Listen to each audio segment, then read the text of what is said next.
बाबा जी और हुजूर जी की प्यारी साध संगत जी, राधा स्वामी जी। संगत जी, आज का यह संदेश हम सबके दिल के बहुत करीब है।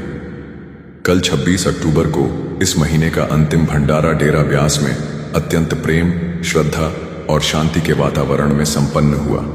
पूरा डेरा परिसर हजारों लाखों श्रद्धालुओं से भरा हुआ था। हर कोई अपने सतगुरु बाबा जी के दर्शन पाने की आस में दूर दूर से पहुंचा था। लेकिन इस बार का भंडारा कुछ अलग रहा। संगत का मन भारी था, माहौल थोड़ा उदास था, क्योंकि 24, 25 और 26 अक्टूबर तीनों दिन बाबा जी स्टेज पर नहीं आए। हर किसी के दिल में यही सवाल था, बाबा जी कहाँ हैं? आज दर्शन क्यों नहीं हुए?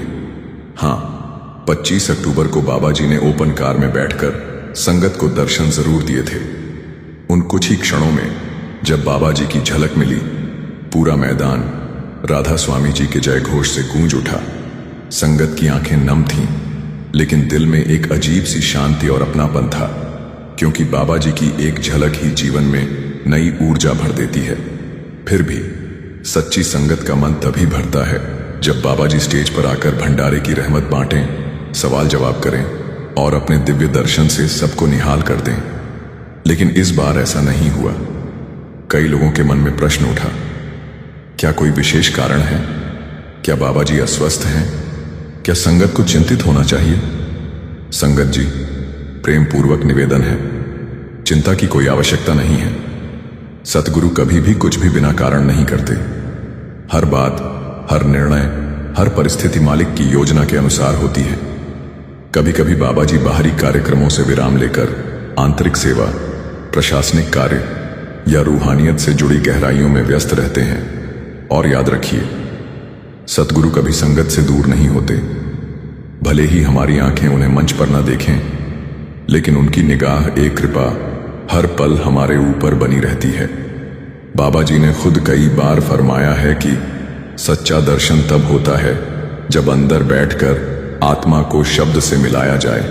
बाहर के दर्शन एक शुरुआत है, पर असली मिलन भीतर होता है। संगत जी, अब बात करते हैं कि बाबा जी पिछले तीनों दिन स्टेज पर क्यों नहीं आए। कुछ लोग कह रहे हैं बाबा जी की तबीयत ठीक नहीं है, तो कुछ का कहना है बाबा जी जानबूझकर संगत से दूर हो रहे हैं ताकि संगत का अटैचमेंट हुजूर जी के साथ बढ़ सके। संगत जी, इस बात में कोई दो राय नहीं है कि आज संगत का अटैचमेंट बाबा जी के साथ बहुत ही ज्यादा है, क्योंकि हम पिछले 35 सालों से बाबा जी के दर्शन करते आ रहे हैं, बाबा जी से सवाल जवाब करते आ रहे हैं, और ये अटैचमेंट स्वाभाविक भी है। लेकिन सच ये है कि बाबा जी की न तो तबीयत खराब है और न ही बाबा जी जानबूझकर संगत से दूर हो रहे हैं। बाबा जी विदेश यात्रा से वापस लौटे थे, और अब क्योंकि बाबा जी ने अपने कंधों का बोझ हल्का करने के लिए हुजूर जी को जिम्मेदारी सौंप दी है, तो बाबा जी अब ज्यादातर समय आराम करना चाहते हैं। बाबा जी ने सब कुछ बहुत ही सोच समझ कर किया है। अगर हम शुरुआत से देखें तो जब हुजूर जी को गद्दी देने की बात सामने आई थी, तब से लेकर आज 1 साल से ज्यादा समय हो गया है। बाबा जी ने खुद धीरे धीरे हुजूर जी को संगत के लिए इस तरह से तैयार किया कि हुजूर जी को कभी भी कोई दिक्कत ना आए। आज हम देख रहे हैं कि हुजूर जी खुद ही अकेले कितने बड़े बड़े भंडारे संभाल रहे हैं। ये सब बाबा जी की असीम कृपा और उनके मार्गदर्शन का ही असर है। हुजूर जी का अगर हम सबसे पहला सत्संग सुन लें, तो उस सत्संग में भी हुजूर जी ने इतनी सफाई से, इतने अच्छे तरीके से समझाया था कि कोई ये नहीं कह सकता कि ये उनका पहला सत्संग है, क्योंकि हुजूर जी के साथ बाबा जी हैं और बाबा जी ने हर छोटी से बड़ी बात हुजूर जी को सिखाई है। लेकिन अब क्योंकि आगे सब कुछ हुजूर जी ने ही संभालना है, इसलिए बाबा जी अब अपना बोझ और हल्का कर रहे हैं। पहले बाबा जी की भले तबीयत ठीक होती या ना होती, सत्संग कभी भी कैंसिल नहीं होता था। हमने कई बार देखा कि कुछ सत्संग में बाबा जी की तबीयत का अंदाजा उनकी आवाज से लग जाता था, लेकिन फिर भी बाबा जी 1 घंटे से ऊपर का सत्संग करते थे, क्योंकि तब हुजूर जी नहीं थे और पूरी जिम्मेदारी बाबा जी के कंधों पर थी। लेकिन अब क्योंकि हुजूर जी सब कुछ संभाल रहे हैं, तो बाबा जी आराम करते हैं। आपको सुनकर हैरानी होगी, नवंबर 2019 में जब बाबा जी की जीवन साथी यानी हमारी माता जी माता शबनम कौर जी ने चोला छोड़ा था। उस दिन भी सत्संग होना था, लेकिन बाबा जी ने वो सत्संग भी कैंसिल नहीं किया था। सत्संग फरमाने के बाद माता जी का अंतिम संस्कार किया गया, क्योंकि तब सारी जिम्मेदारी बाबा जी के ऊपर थी। और बाबा जी ने कहा था, मेरी संगत बहुत दूर दूर से आती है, मैं संगत को ऐसे ही बिना सत्संग के नहीं मोड़ सकता। लेकिन आज जैसा कि आप सब जानते हैं, हुजूर जी सब कुछ अकेले ही संभाल रहे हैं, तो बाबा जी निश्चिंत होकर आराम कर पा रहे हैं। वैसे तो बाबा जी शब्द का रूप हैं, लेकिन हम जैसों को समझाने के लिए बाबा जी शरीर के रूप में आए हैं। और शरीर सभी का बूढ़ा होता है, और उम्र के इस पड़ाव में हर कोई अपने शरीर को आराम देना चाहता है। इसका मतलब ये नहीं कि बाबा जी जानबूझकर संगत से दूर हो रहे हैं। अगर ऐसा होता तो 25 तारीख शनिवार को बाबा जी ओपन कार दर्शन भी न देते। लेकिन वो संगत का प्यार और संगत की पुकार ही थी जो बाबा जी को ओपन कार दर्शन देने के लिए खींच लाई।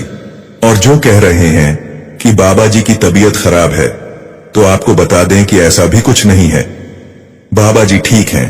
बस अब बाबा जी ने जिम्मेदारी हुजूर जी को सौंप दी है। संगत जी, हमें तो खुश होना चाहिए कि हमारे गुरु ने कितने अच्छे तरीके से हमें एक और गुरु की सौगात दे दी। एक जगह बाबा जी जाते हैं तो दूसरी जगह हुजूर जी जाकर दर्शन देते हैं। 1990 में जब बाबा जी ने गद्दी संभाली थी, तो उस समय बाबा जी के मार्गदर्शन के लिए हुजूर महाराज जी नहीं थे, क्योंकि महाराज जी पहले ही चोला छोड़ चुके थे। और शुरुआत में बाबा जी को बहुत दिक्कत का सामना करना पड़ा था, लेकिन बाबा जी ने सब कुछ अच्छे से संभालकर संगत के दिलों को जीत लिया। और अब बाबा जी नहीं चाहते कि हुजूर जी को कोई दिक्कत का सामना करना पड़े, इसलिए हर मोड़ पर बाबा जी हुजूर जी का मार्गदर्शन कर रहे हैं। ये बात ठीक है। कुछ संगत आज भी कह देती है कि हमें तो बाबा जी से ही नामदान लेना था, लेकिन संगत जी, नामदान किसी भी गुरु से मिला हो, उसकी ताकत, उसकी शक्ति कम नहीं होती। नाम तो वही है, बस किसी को बाबा जी से मिला और किसी को हुजूर जी से मिल रहा है। नाम की कमाई जरूरी है, ये जरूरी नहीं कि नाम बाबा जी से मिला या हुजूर जी से। संगत जी, आशा है आपको सब कुछ क्लियर हो गया होगा कि बाबा जी बीते 3 दिन से संगत के सामने स्टेज पर क्यों नहीं आए। संगत जी, आप भी अक्सर सत्संग और सेवा पर जरूर जाते होंगे। जो संगत सेवा और सत्संग पर अक्सर जाती है, अब आगे का संदेश उनके लिए है। ये संदेश आपका जीवन बदल कर रख देगा। इसलिए इस बात को, इस घटना को पूरा सुनकर जाना जी। संगत जी, सत्संगी बन जाना तो आसान है, पर सच्चे अर्थों में सत्संग की राह पर टिके रहना और सद्गुरु से किए वचनों को निभाना हर किसी के बस की बात नहीं होती। बहुत से भाई बहन यह कहते मिल जाते हैं कि सत्संग में तो वही बातें बार बार सुनाई जाती हैं, बस शब्द अलग होते हैं। इसी सोच के कारण कई लोग नियमित रूप से सत्संग जाने से कतराते हैं। मन हुआ तो चले गए, नहीं हुआ तो हफ्तों हफ्तों तक नहीं गए। कुछ ऐसे भी हैं जिन्हें सेवा का अवसर मिल भी जाए तो वे यह कहकर हाथ खींच लेते हैं कि समय ही नहीं निकल पाता।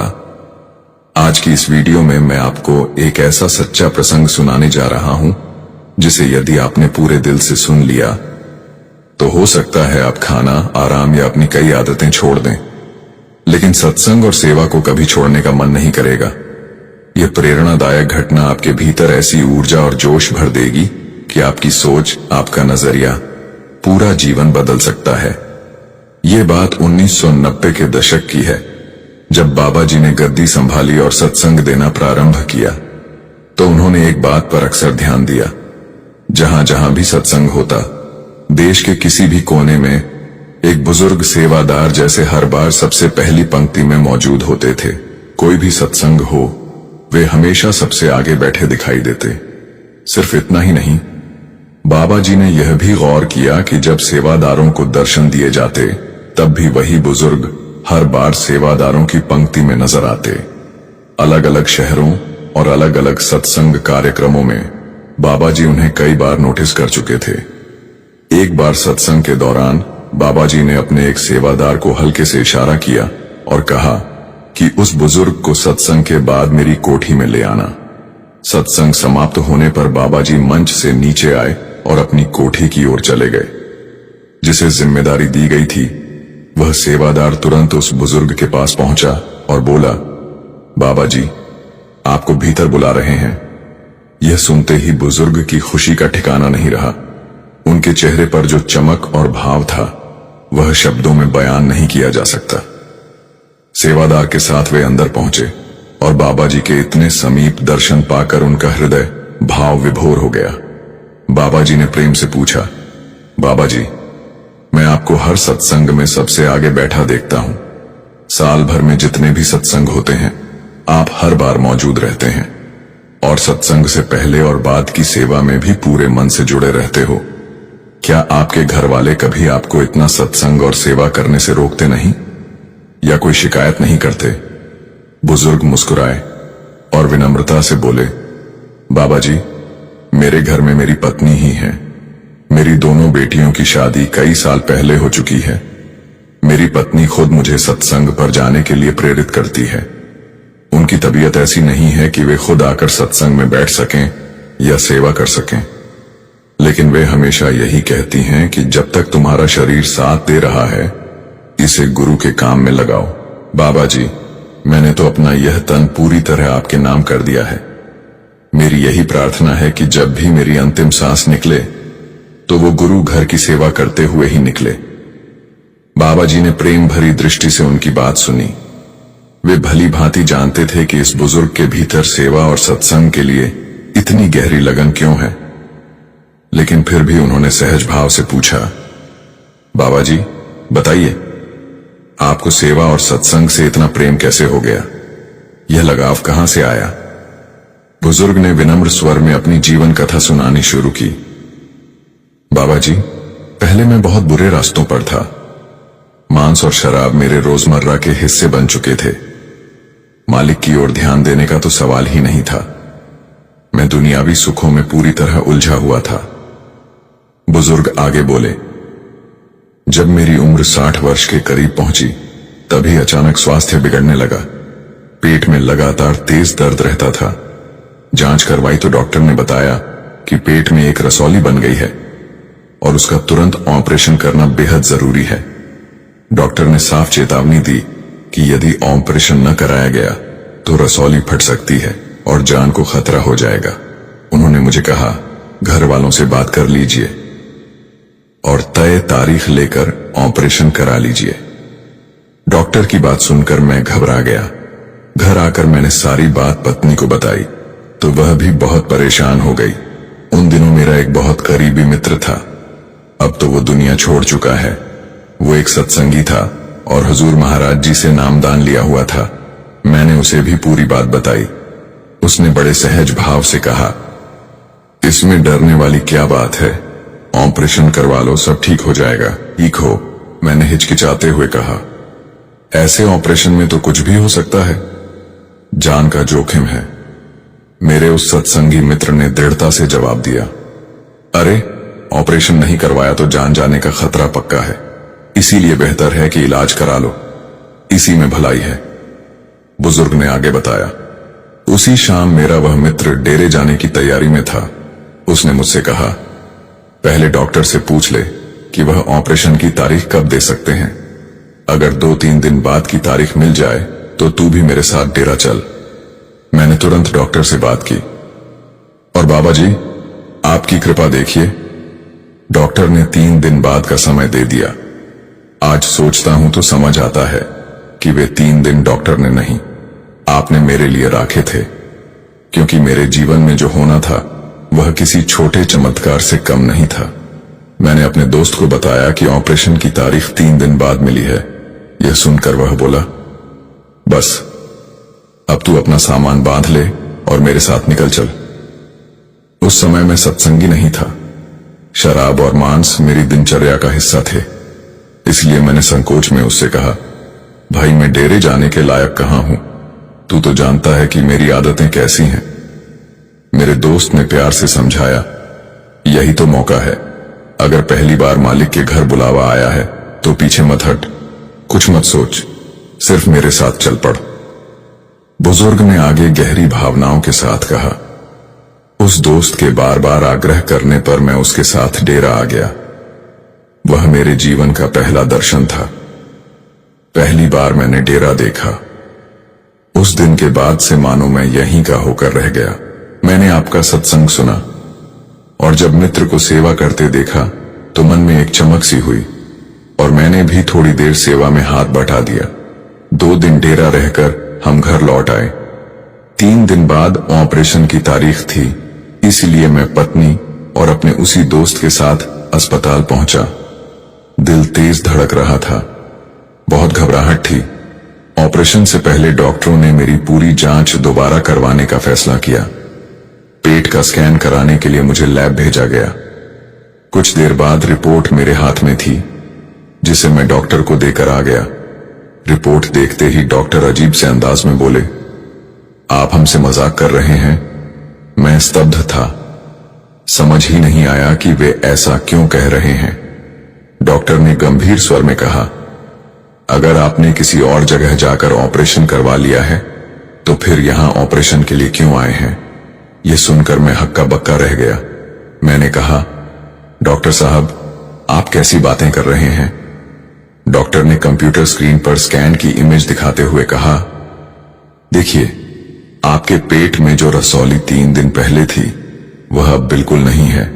इसका मतलब साफ है, या तो रसौली किसी तरह हट चुकी है या आपने ऑपरेशन करवा लिया है।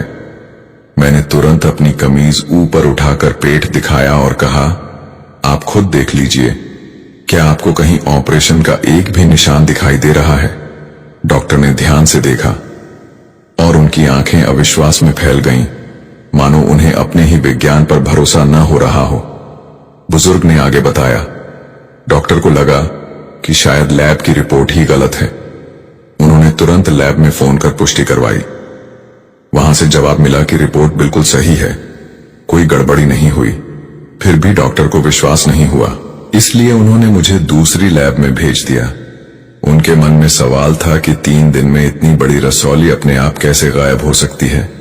दूसरी लैब की रिपोर्ट आई और उसमें भी रसौली का नाम निशान नहीं था। अब तो डॉक्टर और मेरा दोनों का सिर चकरा गया। बाहर बैठी मेरी पत्नी और मेरा मित्र जब यह सुनकर अंदर आए, वे भी स्तब्ध रह गए। डॉक्टर को अब भी यकीन नहीं हो रहा था। वह खुद मेरे साथ तीसरी लैब गया और अपने सामने स्कैनिंग करवाई, लेकिन कंप्यूटर स्क्रीन पर भी रसौली का कोई अता पता नहीं था। डॉक्टर ने गहरी सांस लेकर कहा, अपने पूरे डॉक्टर जीवन में मैंने ऐसा कुछ कभी नहीं देखा। मैं सच में नहीं समझ पा रहा कि यह कैसे संभव हुआ। अस्पताल से बाहर आते ही मेरे सत्संगी मित्र ने मेरा हाथ पकड़कर कहा, भाई, समझ नहीं आता तुझे? बाबा जी ने तेरे कर्म काटने के लिए ही तुझे डेरे बुलाया था।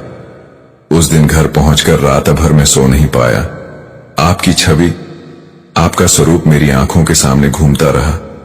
उसी ध्यान में पता नहीं कब नींद आ गई और रात में आपने मेरे सपने में दर्शन दिए। आपने मुस्कुराते हुए कहा, आश्चर्य क्यों करता है? यह तो तेरी एक दिन की सेवा का फल था। तूने निष्काम भाव से सेवा की और सत्संग सुना, मालिक ने उसका प्रतिफल दे दिया। यह कहकर आप ओझल हो गए और मेरी नींद खुल गई। बुजुर्ग ने आगे भावुक होकर बाबा जी से कहा, बाबा जी, जरा सोचिए, सिर्फ एक दिन सेवा करने और एक सत्संग सुनने से आपने मेरा इतना भारी कर्म काट दिया। अगर मैं जीवन भर सेवा और सत्संग से जुड़ा रहूं तो मेरा तो पूरा जीवन संवर सकता है। बाबा जी मुस्कुराए और बड़े प्रेम से बोले, बेटा, जब मालिक की नजर एक कर्म होती है, वह पलक झपकते बड़े से बड़े दुख मिटा देता है। पर याद रखना, मालिक से कभी कुछ मांगना नहीं, बस उसके फैसलों पर भरोसा रखो। फिर बाबा जी ने समझाया, सत्संग और सेवा बहुत सुंदर बातें हैं, करते रहो, पर असली सेवा जो तुम्हें दी गई है वह है भजन सिमरन। उसके लिए समय निकालना ही सबसे जरूरी है। उसी राह पर चलकर आत्मा मुक्त होती है। बुजुर्ग ने हाथ जोड़कर बाबा जी को राधा स्वामी कहा और विनम्रता से वहां से लौट आए। संगत जी, इस घटना को आपके साथ साझा करने का उद्देश्य यह बिल्कुल नहीं कि आप किसी लाभ या चमत्कार की इच्छा से सेवा या सत्संग की ओर बढ़ें। मालिक की मेहर कब किस रूप में किस पर हो जाए यह किसी को नहीं पता। हमारा काम है निष्काम सेवा करना। आगे मालिक की मर्जी। मालिक जिस भी हाल में रखे हमें खुश रहना है, मालिक के भाने में रहना है। हमें तो बस एक ही भावना रखनी है, निष्काम भाव। दिल में किसी भी चाह या लालच की परछाई तक न हो, तभी सत्संग और सेवा का असली फल मिलता है। यही एक बात हमेशा दिल में बसाकर रखिए। मालिक जब मेहर करता है तो हमारी छोटी सी सेवा के बदले वो हमें वो बख्श देता है जिसकी हमने सोच भी नहीं होती। इसलिए सेवा कीजिए, पर स्वार्थ या अपेक्षा के बिना, और सत्संग को कभी हल्के में न लें या मिस न करें। हां, यह सही है कि सत्संग में अक्सर वही बातें दोहराई जाती हैं। क्यों?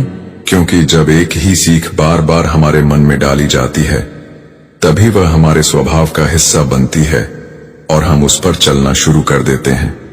जैसे कोई बच्चा परीक्षा की तैयारी करते हुए उसी सिलेबस को दर्जनों बार दोहराता है, क्योंकि दोहराव से बातें दिमाग में पक्की बैठती हैं और परीक्षा के समय वही काम आती हैं।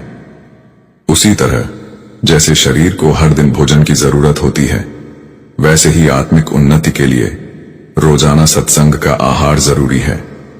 इसलिए सत्संग सुनते रहिए और सेवा का अवसर मिले तो कभी हाथ से न जाने दें। संगत जी, अब एक प्यारी सी घटना उन संगत के लिए जो सत्संगी तो हैं, लेकिन जब कोई काम करवाना होता है तो किसी सयाने या किसी ज्योतिषी को ढूंढने लगते हैं, क्योंकि ऐसे लोगों को अपने गुरु पर विश्वास ही नहीं होता कि गुरु उनका काम बनवा सकते हैं। यह घटना पंजाब में लुधियाना के पास बसे एक गांव की है, जहां एक सत्संगी परिवार रहता था। यह परिवार अपने प्रेम और समर्पण के लिए जाना जाता था। चाहे सत्संग सुनने की बात हो या गुरु घर में सेवा करने की, वे हर अवसर पर तन मन धन से आगे बढ़कर सेवा निभाते थे। उनके घर के बिल्कुल पास एक हिंदू परिवार रहता था। दोनों घरों की महिलाओं के बीच गहरी मित्रता थी। समय के साथ उस हिंदू परिवार का बेटा पढ़ाई के लिए विदेश जाने की तैयारी करने लगा। परिवार ने बड़े अरमानों से उसके लिए वीजा आवेदन किया, लेकिन पहला आवेदन रिजेक्ट हो गया। उन्होंने हिम्मत नहीं हारी और कुछ दिनों बाद दोबारा आवेदन किया, मगर इस बार भी वीजा नहीं मिला। लगातार इनकार मिलने से परिवार बेहद मायूस हो गया। न सिर्फ उनका मन टूट रहा था, बल्कि बार बार आवेदन करने में उनका काफी पैसा भी बर्बाद हो चुका था।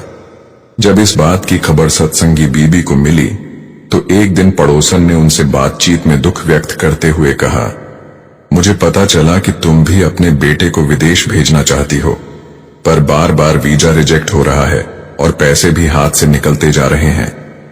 इसके बाद उसने बड़ी आत्मीयता से सलाह दी, तुम परेशान मत होना, जहां से हमने अपने बेटे का वीजा लगवाया था तुम भी एक बार वहीं से कोशिश करके देखो, शायद इस बार सफलता मिल जाए। कुछ समय बाद सत्संगी बीबी ने अपनी पड़ोसन की बात मानकर उसी जगह से फिर एक बार अपने बेटे का वीजा आवेदन कर दिया, लेकिन किस्मत ने इस बार भी साथ नहीं दिया। वीजा फिर से रिजेक्ट हो गया। यह लगातार असफलता उनकी हिम्मत तोड़ने लगी। वे मन ही मन सोचने लगी, दूसरे सबके बच्चे विदेश जा रहे हैं, पढ़ रहे हैं, आगे बढ़ रहे हैं, फिर मेरा बेटा ही क्यों बार बार कोशिश करने के बाद भी नहीं जा पा रहा। इस बात ने उन्हें भीतर तक निराश कर दिया। यह देखकर उनकी पड़ोस वाली बीबी ने सलाह दी, तुम मेरे साथ हमारे पंडित जी के पास चलो, अपने बेटे की कुंडली भी साथ ले चलना, शायद कोई कारण निकल आए। सत्संगी बीबी ने तुरंत इनकार कर दिया और बड़े विश्वास से कहा, मुझे मेरे सद्गुरु पर पूरा भरोसा है। मेरा काम जब होना होगा मेरे मालिक खुद रास्ता खोल देंगे। उनके घर देर हो सकती है, लेकिन अंधेर कभी नहीं। लेकिन पड़ोस वाली बीबी के लगातार आग्रह करने पर वे अंततः बेटे की कुंडली लेकर उसके साथ पंडित के पास चली गईं। दोनों ने पंडित जी के सामने बैठकर पूरी समस्या बताई। पंडित ने कुंडली देखने को कहा तो उन्होंने अपने बेटे की कुंडली आगे बढ़ा दी। जैसे ही पंडित ने कुंडली पर नजर डाली, उसके चेहरे के भाव बदल गए। कुछ क्षण रुककर वह बोला, आपके बेटे को अब तक जो भी सुरक्षा मिली है वह सिर्फ आपकी वजह से है। आपके सद्गुरु की कृपा आप और आपके परिवार पर लगातार बनी हुई है। इसी वजह से किसी भी प्रकार की बड़ी विपत्ति आपको कभी छू नहीं पाई। आपके गुरुजी का संरक्षण आपके घर को ढाल बनकर घेरे हुए है। फिर वह पंडित आगे बोला, कुंडली के अनुसार यदि आपका बेटा अभी विदेश चला गया तो उसके गलत संगत में पड़ने और नशे की लत में फंसने की संभावना बहुत अधिक है। ग्रहों की स्थिति इस समय उसके लिए अनुकूल नहीं है, लेकिन घबराएं मत, जल्द ही यह नकारात्मक प्रभाव समाप्त हो जाएगा। पंडित की बात सुनकर उस सत्संगी बीवी की आंखों से आंसू बह निकले। दिल में बाबा जी के प्रति कृतज्ञता उमड़ आई। उसी पल उन्हें समझ आ गया कि उनके बेटे का विदेश न जा पाना कोई कमी या बदनसीबी नहीं थी, यह तो उनके सद्गुरु की दया थी। उन्होंने मन ही मन सोचा, अगर मेरा बच्चा विदेश चला जाता और गलत संगत का शिकार होकर नशे में पड़ जाता तो मेरा तो जीवन ही बर्बाद हो जाता। मेरे सद्गुरु ने मेरे बेटे के कदम रोककर उसे कितनी बड़ी मुसीबत से बचा लिया। यह मेरा नुकसान नहीं, बल्कि मेरे घर पर सद्गुरु की अनंत मेहर है। फिर वह खुद से सवाल करने लगी, जब मैं अपने सद्गुरु पर भरोसा करती हूं, उनके चरणों में समर्पित हूं, तो फिर किसी ज्योतिष या पंडित के पास जाने की जरूरत ही क्यों पड़ी? किस बात की बेचैनी थी? काम में देर होने या मनचाही इच्छा पूरी न होने पर हमारे विश्वास में दरार क्यों आने लगती है? संगत जी, सद्गुरु जब हमें अपनी शरण में स्वीकार कर लेते हैं तो हमारे सुख दुख, हमारे भविष्य, हमारे हर कदम की जिम्मेदारी वे स्वयं उठा लेते हैं। उनसे ज्यादा हमारी भलाई कौन जान सकता है? हमारे लिए क्या अच्छा है और क्या नहीं, इसका हिसाब तो वे हमसे बेहतर समझते हैं। हमें केवल दो ही चीजों की जरूरत है, सब्र और अटूट विश्वास। बाबा जी और हुजूर जी की प्यारी साध संगत जी, राधा स्वामी जी। संगत जी, जो हमारे इष्ट होते हैं उनकी तस्वीर या प्रतिमा को अपने घर पर या दुकान पर रखना कोई बुरी बात नहीं है। हम सब सत्संगी हैं और हमारे इष्ट हमारे बाबा जी हैं। बाबा जी की तस्वीर को हम सब ने अपने घर में रखा हुआ है, जिससे कि हमें हर समय बाबा जी का नूरी स्वरूप दिखता रहे और हम खुद को बुरी सोच और बुरे कामों से बचाकर रख सकें। लेकिन अगर मैं आपसे कहूं कि लंदन में एक सत्संगी ने बाबा जी की तस्वीर का इस्तेमाल कुछ इस तरीके से करना शुरू कर दिया कि उसने सारी हदें ही पार कर दी, और जिस चीज की बाबा जी की तरफ से मनाही है वही बात उसने बाबा जी की तस्वीर के साथ करना शुरू कर दिया। कहते हैं, जब प्रेम हद से गुजर जाता है तो इंसान को फिर सही गलत की समझ नहीं रहती। यही हाल इस भाई का हुआ। बाबा जी के प्रति उसका प्रेम इतना गहरा था कि वो इश्क की एक अलग ही दुनिया में जीने लगा। जब आप इसकी बातों को सुनेंगे तो शायद आपके दिल में सवाल उठेगा कि ये कैसा प्रेम है। ये भाई इंग्लैंड में एक नामी कंस्ट्रक्शन कंपनी में नौकरी करता था। वहां बिल्कुल अकेला रहता था, न बीवी न बच्चे और रिश्तेदारों से भी बहुत दूरी बनाए रखता था। दरअसल उसने कभी शादी ही नहीं की और जो थोड़े बहुत रिश्तेदार थे उनसे भी खास मेलजोल नहीं रखा। उसके ज्यादातर रिश्तेदार भारत में ही हैं, लेकिन जब ये भाई इंडिया आता था तो उसका रुख रिश्तेदारों के घरों की ओर नहीं बल्कि सीधा डेरे की ओर होता था। वो हर साल डेरे में 20 से 25 दिन की सेवा करता और फिर वापस इंग्लैंड लौट जाता। उसका असली परिवार, उसका सच्चा अपनापन उसे डेरे में ही महसूस होता था और बाबा जी ही उसकी दुनिया थे। संगत जी, अब इन बातों को सुनकर आपको भी लग रहा होगा कि अगर इस भाई को बाबा जी से इतना प्रेम था तो फिर उसने बाबा जी की तस्वीर के कौन से गलत इस्तेमाल करने शुरू कर दिए। एक वक्त था जब यह भाई सत्संग और परमार्थ से बिल्कुल अनजान था, मगर कहते हैं ना, जब सच्चे प्यार की डोर खींचती है तो कोई ना कोई जरिया बन ही जाता है। यही हुआ इसके साथ भी। हुआ यूं कि जिस कंस्ट्रक्शन कंपनी में यह काम करता था उसे एक सत्संग घर के निर्माण कार्य का जिम्मा सौंपा गया। इस भाई की भूमिका उस कंपनी में एक इंजीनियर की थी और कंपनी ने इस भाई को उसी साइट पर ड्यूटी पर लगा दिया जहां सत्संग घर की बिल्डिंग बनाई जानी थी। अब रोजाना जब ये भाई उस सत्संग घर में काम करने जाता और वहां इस भाई की तरफ से आए हुए लेबर वालों के साथ साथ बाबा जी के सेवादारों को बड़ी श्रद्धा से सेवा करते देखता तो इसका मन भी सेवादारों की तरफ खींचने लगा। वहां काम करने के कारण इसकी कुछ सेवादारों से दोस्ती हो गई और इस भाई ने उनसे पूछा, आपको आपके गुरु कितनी सैलरी देते हैं? ये सुनकर सेवादार मुस्कुरा पड़े और कहने लगे, वो जो सैलरी हमें देते हैं वो दुनिया की कोई कंपनी हमें नहीं दे सकती। वो ऐसी सैलरी देते हैं जो हमारे साथ यहां से अगले लोग तक जाएगी। इतना सुनकर इस भाई की दिलचस्पी और बढ़ गई और फिर कुछ दिन तो ये भाई पहले बस सेवादारों को सेवा करते हुए देखता था, मगर धीरे धीरे उसमें भी सेवा की इच्छा जाग उठी। ऑफिस की ड्यूटी खत्म करने के बाद ये आधा घंटा वहीं सेवा करने लगा। साध संगत जी, अब आप जानेंगे कि ये भाई बहुत जल्द सत्संगी बन गया और फिर इसने बाबा जी की फोटो के साथ क्या क्या किया। एक दिन उस भाई को पता लगा कि बाबा जी खुद इस नए सत्संग घर में दर्शन देने आने वाले हैं। ये सुनकर भाई के मन में जिज्ञासा जगी, अगर उनके सेवादार इतने विनम्र और निष्ठावान हैं तो गुरु खुद कैसे होंगे? उनसे तो मिलना ही चाहिए। और क्योंकि यह उसी कंपनी का इंजीनियर था जो सत्संग भवन का निर्माण कार्य देख रही थी, इसलिए बाबा जी से मिलना इसके लिए बहुत कठिन भी नहीं था। फिर वो दिन आया जब बाबा जी सत्संग घर में पधारे। सबसे पहले उस भाई ने बाबा जी के संगत के साथ दर्शन किए और उसके अगले दिन बाबा जी ने निर्माण कार्य का जायजा लेने के लिए सेंटर का निरीक्षण किया। तभी बाबा जी ने अपने सेवादारों से कहा, कंपनी के इंजीनियर को बुलाओ, मैं उससे कुछ काम के बारे में बात करना चाहता हूं। सेवादारों ने तुरंत इस भाई को कॉल किया और कहा, बाबा जी आपको बुला रहे हैं। ये सुनते ही भाई दंग रह गया। वो तो खुद सोच रहा था कि किसी बहाने से बाबा जी से मिल लूं, और यहां तो उन्होंने खुद ही बुला लिया।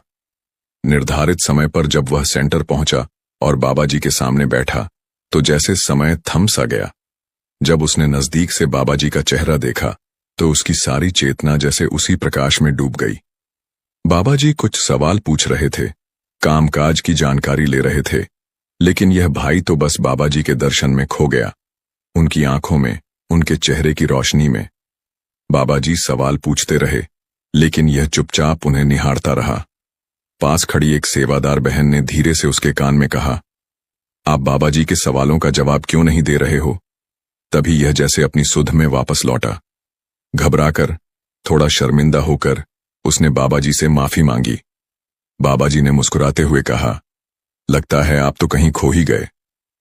और भाई के मुंह से अनायास ही निकल पड़ा, बाबा जी मुझे अपना शिष्य बना लीजिए।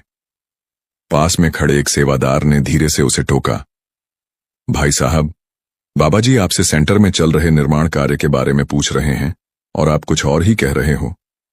सच तो यह था कि उस वक्त यह इंजीनियर अपने होश हवास खो बैठा था। बाबा जी ने सेवादार को इशारा किया और सेवादार ने इस भाई को पहले पानी और फिर चाय पिलाई। उसके बाद ये भाई थोड़ा संभला तो फिर इस भाई ने बाबा जी को काम की पूरी जानकारी दी और उनके साथ साथ चलकर उन्हें साइट पर चल रहे निर्माण का पूरा जायजा भी करवाया। काम खत्म होने के बाद जब बाबा जी वापस लौटने लगे तो इस भाई ने एक बार फिर गुजारिश कर दी, बाबा जी क्या आप मुझे नामदान देंगे? बाबा जी ने बड़े ही प्यार से जवाब दिया, बेटा अगर मालिक की रजा हुई तो आपको नामदान जरूर मिलेगा। नामदान मांगना आपका हक है, देना न देना उसकी मर्जी, इसलिए आप बड़ी खुशी से नामदान की कोशिश कर सकते हो। इतना कहकर बाबा जी वहां से चले गए। साध संगत जी, उस मुलाकात के बाद जैसे इस भाई की दुनिया ही बदल गई। उसका दिल बाबा जी की मोहब्बत में पूरी तरह डूब गया। उसे लगा कि जिसे वह सारी जिंदगी ढूंढता रहा वो अब जाकर मिला है। अब तो हाल यह हो गया कि रोजाना ड्यूटी पूरी करने के बाद वह सीधा सेवा में जुट जाता। जितनी देर रुक सकता उतनी देर वहां सेवा करता। एक सेंटर से उस भाई ने बाबा जी की एक तस्वीर खरीदी, लेकिन बात यहीं खत्म नहीं हुई। अब जो कुछ उसने किया वो वाकई आपको चौंका देगा। और यह सब कुछ बाबा जी बिल्कुल पसंद नहीं करते। उसने बाबा जी की तस्वीर को अपने घर के एक बेडरूम में ठीक बेड के पीछे लगा दिया। उस कमरे को उसने एकदम खास बना दिया। गर्मी के मौसम में वहां 24 घंटे ऐसी चलता और सर्दियों में हीटर। उसका मानना था कि बाबा जी उस तस्वीर में ही मौजूद हैं और वो उनके लिए आराम का पूरा ख्याल रखता था। लेकिन बाबा जी के प्रति उसकी दीवानगी इससे भी आगे बढ़ गई। जब भी उसे 2-3 दिन के लिए कहीं बाहर जाना होता तो बाबा जी की तस्वीर को कार की अगली सीट पर रखकर सफर करता। अगर बस ट्रेन या फ्लाइट से जाना होता तो 2 टिकट बुक कराता, एक अपनी और दूसरी बाबा जी की तस्वीर के लिए। एक सीट पर वह खुद बैठता और दूसरी पर वो तस्वीर रखता, यह मानते हुए कि बाबा जी स्वयं उसके साथ यात्रा कर रहे हैं। यह कोई 1-2 बार की बात नहीं थी। यह सिलसिला महीनों तक चलता रहा और इस भाई की दीवानगी बढ़ती ही गई। उसे बाबा जी की तस्वीर से प्रेम हो गया था। फिर एक दिन उनके सेंटर के एक अनुभवी और वरिष्ठ सेवादार अंकल जी को इस भाई की सारी बात का पता चला। उन्होंने इस भाई को अपने पास बुलाया और लगभग आधे घंटे तक बड़े प्यार से समझाते हुए उसे सत्संग सुनाया। सेवादार अंकल जी की बातें सुनकर इस भाई की जैसे आंखें खुल गईं। उन्होंने बड़ी ही नरमी और समझदारी से उसे समझाया, बेटा, जो कुछ तुम कर रहे हो उससे रूहानियत की मंजिल हासिल नहीं होती। यह सब तुम्हारी अपनी भावनाओं और चाहतों का हिस्सा हो सकता है, मगर इसका आत्मिक उन्नति से कोई लेना देना नहीं है। सद्गुरु की तस्वीर इसलिए नहीं दी जाती कि हम उसे बाहरी तरीके से पूजें या उसकी सेवा करें, बल्कि इसलिए होती है कि जब हम भजन सिमरन में बैठें तो उनका स्वरूप हमारे ध्यान में टिक सके, जिससे साधना सरल हो जाए। उन्होंने आगे कहा, लेकिन तुम तो उल्टा कर रहे हो। इस तरह की बाहरी भक्ति जिसमें तुम ऐसी चलाते हो, हीटर लगाते हो, सफर में फोटो के लिए टिकट बुक करवाते हो, ये सब आत्मिक रास्ते में रुकावटें खड़ी कर रही हैं। अगर यही तरीका आत्मा की मुक्ति दिलाने वाला होता तो फिर तो हर कोई फोटो लेकर उसे साथ घुमा लेता और मुक्त हो जाता। लेकिन बात ऐसी नहीं है। सद्गुरु तो बिना किसी तस्वीर के भी हर पल हमारे साथ हैं। असली संबंध तो अंदर से बनता है, बाहर से नहीं। तस्वीर तो महज एक कागज है जिस पर सद्गुरु के स्वरूप को प्रिंट किया गया है। असल में तो सद्गुरु हमारे अंदर हैं, और जिस दिन तुम अपने अंदर सद्गुरु के दर्शन कर लोगे, उसके बाद तुम्हें यह बाहरी भक्ति में कोई दिलचस्पी नहीं रह जाएगी।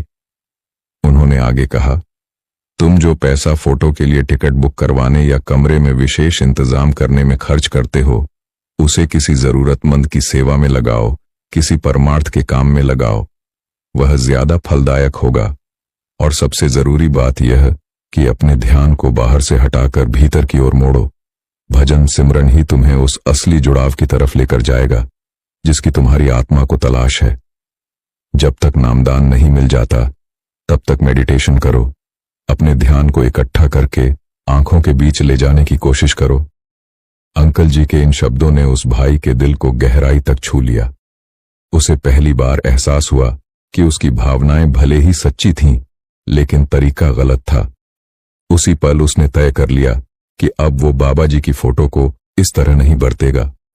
उसने फोटो को एक श्रद्धा के प्रतीक की तरह रखा, मगर अपनी ऊर्जा और ध्यान को पूरी तरह मेडिटेशन में लगाना शुरू कर दिया। और आगे चलकर इस भाई को बाबा जी ने नामदान भी दे दिया। संगत जी, बहुत से लोग बाबा जी की फोटो के आगे धूप ज्योत आदि जलाने लगते हैं। उन्हें लगता है कि ऐसा करके बाबा जी प्रसन्न होते हैं, जबकि बाबा जी इन सब चीजों की मनाही करते हैं। तस्वीर से कभी भी रूहानियत हासिल नहीं होती। तस्वीर तो बस एक जरिया है जिससे कि हम बाबा जी के स्वरूप को देखते रहें, और जब आंखें बंद करें तो सद्गुरु का चेहरा बंद आंखों में उभर कर सामने आ जाए, जिससे हमें ध्यान लगाने में आसानी हो सके। संगत जी, अब इंग्लैंड के लंदन की ही एक और बड़ी प्यारी बात भी सुनते जाइए। जब बाबा जी ने लंदन के हाइड पार्क में सत्संग घर बनवाया था, तो उस समय ईसाई लोगों ने क्या किया था और बाबा जी ने सब कुछ कैसे संभाला था। सालों पहले जब लंदन में बाबा जी के सत्संग आयोजित होते थे, तो वहां सत्संग के लिए कोई भी जगह स्थायी नहीं थी, बल्कि अस्थायी रूप से इस्तेमाल में लाई जाती थी। उस वक्त वहां बाबा जी का कोई परमानेंट सत्संग घर मौजूद नहीं था।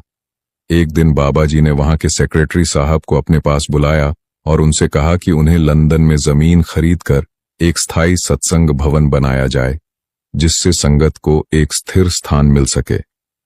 सेक्रेटरी साहब को यह विचार बहुत अच्छा लगा और फिर बाबा जी की प्रेरणा से हाइड पार्क की जमीन को खरीदा गया ताकि उसे परमार्थ के कार्यों में लगाया जा सके। लेकिन जब वह जमीन खरीदी गई, तब वहां एक पुराना चर्च भी मौजूद था, एक ऐसा स्थान जहां स्थानीय अंग्रेज समुदाय की गहरी आस्था जुड़ी हुई थी। जब उन्हें यह पता चला कि वह जमीन अब किसी और धर्म के लोगों ने खरीद ली है, तो उनके मन में आशंका घर करने लगी। उन्हें लगा कि अब वो दूसरे धर्म वाले हमारे चर्च को गिरा देंगे। साध संगत जी, यह इंसानी स्वभाव ही है। जब कोई किसी की संपत्ति खरीदता है तो उसे अपने हिसाब से ढालने की कोशिश करता है। लोग अक्सर अपने लाभ की सोचते हैं और दूसरों की भावनाओं को नजरअंदाज कर देते हैं। ऐसे में अंग्रेजों का यह सोचना कि उनकी धार्मिक जगह को अब शायद मिटा दिया जाएगा, गलत नहीं था। अंग्रेज समुदाय के लिए यह चर्च केवल ईंट और पत्थर से बनी हुई एक इमारत नहीं थी, बल्कि यह चर्च उस इलाके के निवासियों की भक्ति और भावना का केंद्र था। वहां हर रोज दर्जनों लोग अपने इष्ट की भक्ति के लिए आया करते थे। फिर जब जमीन पर सत्संग भवन का निर्माण कार्य शुरू हुआ तो एक दिन सेक्रेटरी साहब ने बाबा जी से कहा, बाबा जी, यह चर्च बहुत जगह घेरे हुए हैं, इसे हटाना पड़ेगा ताकि सत्संग घर का निर्माण ठीक ढंग से हो सके। बाबा जी ने बड़ी स्पष्टता और करुणा से जवाब दिया, नहीं बेटा, इस चर्च को तोड़ना नहीं है। यह भी तो किसी के लिए भक्ति का स्थान है। किसी दूसरे की भक्ति का स्थान तोड़कर हम अपनी खुशियों की उम्मीद भला कैसे कर सकते हैं। चर्च को तोड़ा गया तो हजारों लोगों की आस्था से खिलवाड़ वाली बात हो जाएगी। कितने लोगों की श्रद्धा इससे जुड़ी हुई है। अगर हम इसे हटा देंगे तो न जाने कितनों के दिलों को ठेस पहुंचेगी। बाबा जी ने आगे कहा, सिर्फ इसलिए कि हमने जमीन खरीद ली है, इसका मतलब यह नहीं कि हम उसकी पुरानी पहचान को मिटा दें। इस चर्च को जैसी हालत में है वैसा ही रहने दो। बाकी जमीन पर जो कार्य करना है वह शुरू कर दो। और हां, यह याद रखना, इस चर्च के दरवाजे हमेशा खुले रहेंगे। कोई भी आना चाहे उसे रोको मत।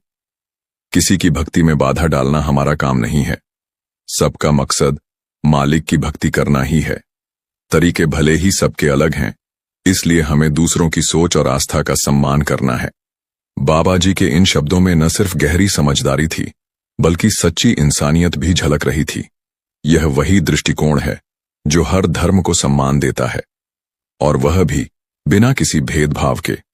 जब बाबा जी का निर्णय सेक्रेटरी साहब को बताया गया तो उनका दिल भी श्रद्धा और आनंद से भर गया।